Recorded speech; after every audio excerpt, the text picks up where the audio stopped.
Happy Friday, friends! I told you on Tuesday that we would be talking about the moon today. We're especially going to be talking about the moon's phases. Do you know what a phase is? A phase is a specific stage in a series of events or a process of change or development. Basically, that means it's a series of changes over time. I've sometimes heard parents say their kid is going through a phase. It's kind of like a stage in life where certain behaviors happen frequently, and it's usually very normal. When we talk about the moon, we talk about its phases, the changes that it goes through over time. In this picture, you can see all the different ways the moon might appear at different times. Have you noticed by chance what the moon has looked like the last few days? These are some questions I want you to really think about today as we go through our lesson. It would be smart for you to go ahead and pause this video after each question so you have a chance to think about it, maybe jot your thinking down, and if somebody is home near you right now, go ahead and share your thinking with that person. In fact, maybe ask them what they know or think about each of these questions. This is some really complicated stuff, and there are a lot of people who don't fully understand all of this. It's tricky. So go ahead and pause in between each question as I read them and take time to get your brain working, okay? Number 1, how exactly does the moon get its light? Number 2, is the moon only visible at night? Number 3, how long does it take the moon to revolve or orbit around the Earth? And number 4, why does it change shape over time? Sometimes full, and sometimes just a skinny little sliver. Let's get started.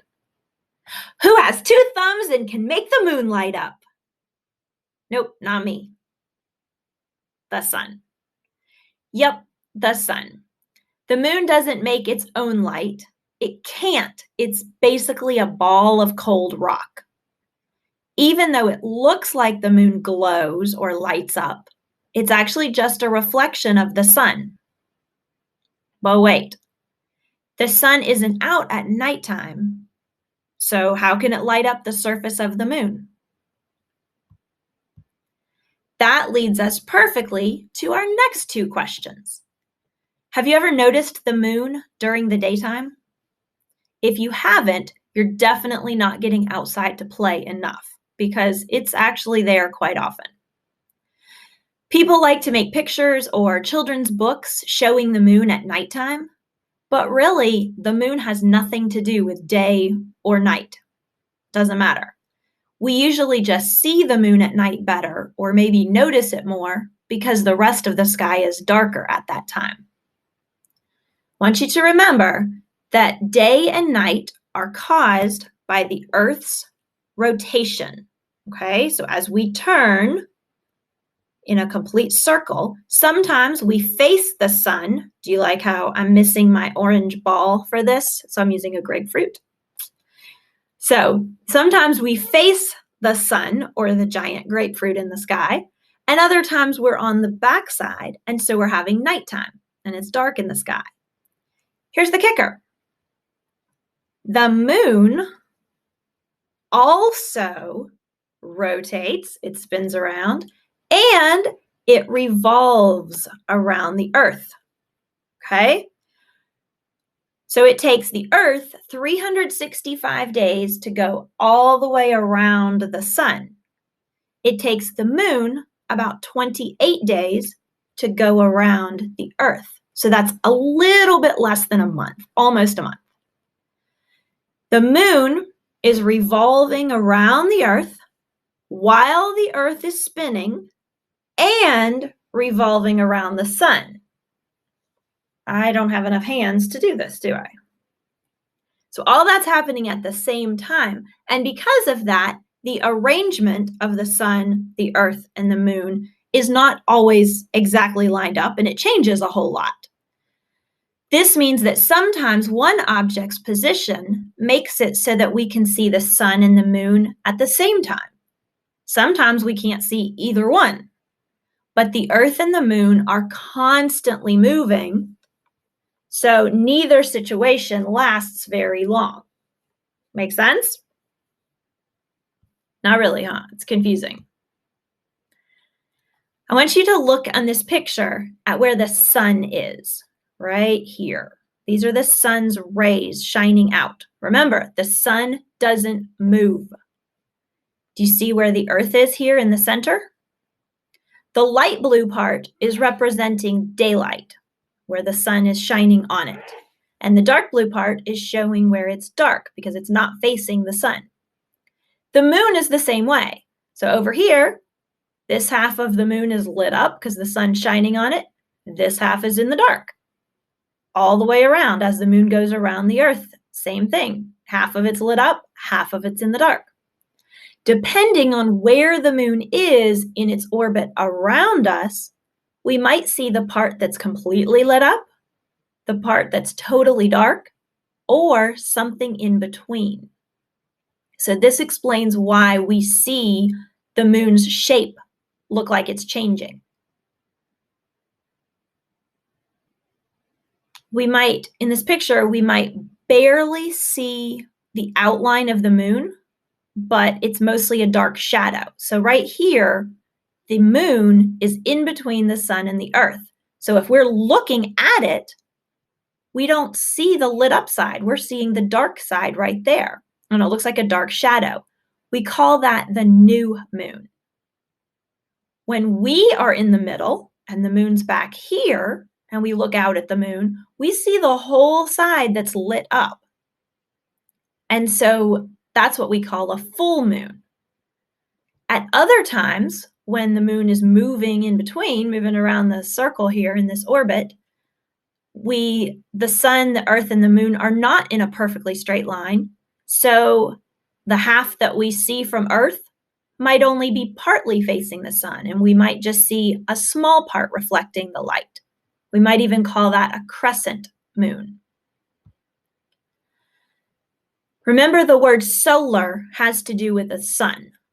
In Spanish and a lot of other languages, sol means sun.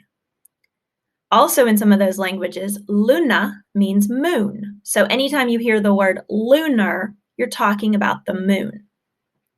So lunar phases are the phases of the moon, or changes over time. During what we call the full moon right here, we can see the whole side of the moon that faces us, all lit up. When we only see the dark shadow of the moon, because the lit side is on the back, we call that the new moon. Just like in math with fractions or fourths, sometimes we call the times in between the full and new moons quarters. So like first quarter or 1/4 of the cycle is like 1/4 of the way all the way around. So this first quarter is when it looks like the moon is starting to get bigger. And each day you're going to see a little bit more of it lit up as it moves toward full moon. Then when it goes the other way, and as it moves around us, the part that's lit up starts getting smaller and smaller. When it gets to this part, we call it third quarter, or sometimes they say last quarter. This is a much more detailed and kind of confusing picture. But if you look, you see the sunlight right here, and the Earth is in the center of this circle of the moon phases. As the moon moves around us, we see different amounts of the moon lit up. Scientists even have names for the parts that are in between the quarters. So it's kind of like they split this whole cycle into eighths.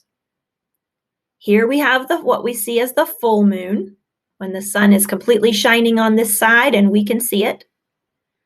And then as it gets less and less and less, they call it waning. The word waning means getting smaller. So it looks like the lit up part is getting smaller.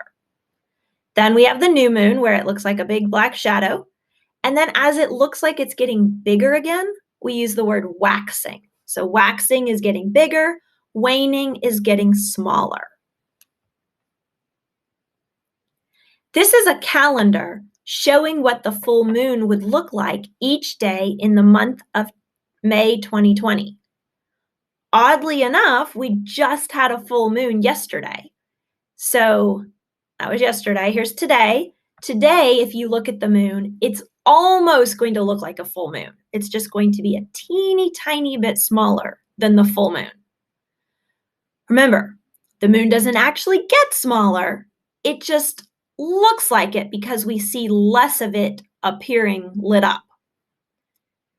If it's not too cloudy to see it, and you can go outside and see the moon sometime today or tomorrow, it will look almost all the way full. Then the next day, it's going to look a tiny bit smaller, and a little bit smaller again the next day, and so on for about 14 days. And after about 14 days, we'll have the opposite of a full moon, called a new moon, and we won't see any of the sun's reflection off of it at all. And that happens this month on May 23rd. After that day, it will slowly look like it's going to get bigger each day, a little bit bigger every day for about 14 days, and then it will be full again. The whole cycle takes about 27 and a half days, so it's almost a month. That means there's a full moon every single month. It's just not always on the exact same day, since our calendar months are usually a little bit longer than that cycle time.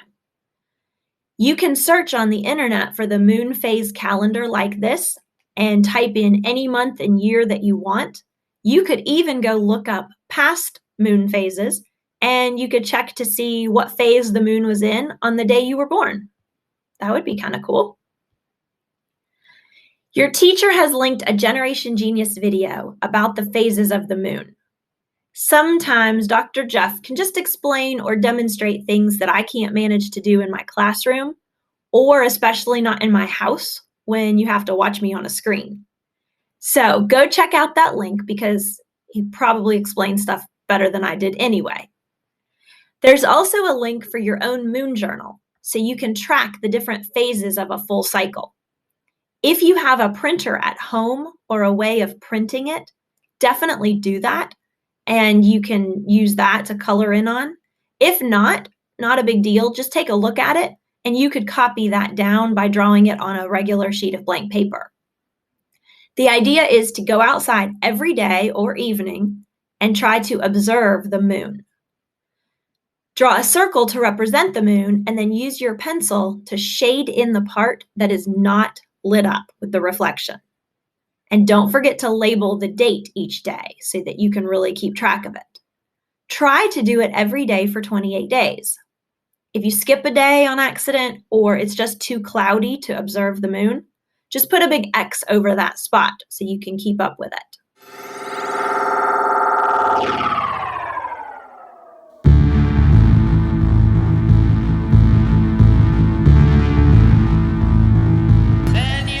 My husband is totally obsessed with space stuff, and so he is pretty much outside almost every night observing the moon and the stars. Sometimes he'll come home from somewhere in the evening, and I can hear his car pull in the driveway, and then it'll be 10 or 15 minutes, and I'm like, where is he? He hasn't come in the house yet. And it's because he's standing in our front yard just looking at the moon and the stars. So here are 2 videos that he took during his observations from our front yard. Next Tuesday, we'll finish up our space part of this unit. My goal is to try to make some kind of review quiz thing, kind of like a Kahoot or something that we can do. I haven't done anything like that yet remotely, so fingers crossed. Hopefully it will work. I'll do my best. Thanks for joining in on Science Time today. I hope you learned a little something about how the moon moves and why we see different parts of it. Maybe even go back and check those questions at the beginning of the video and see if you can answer those now. Don't forget to go to the other 2 links your teacher posted. Have an awesome weekend, guys. Bye.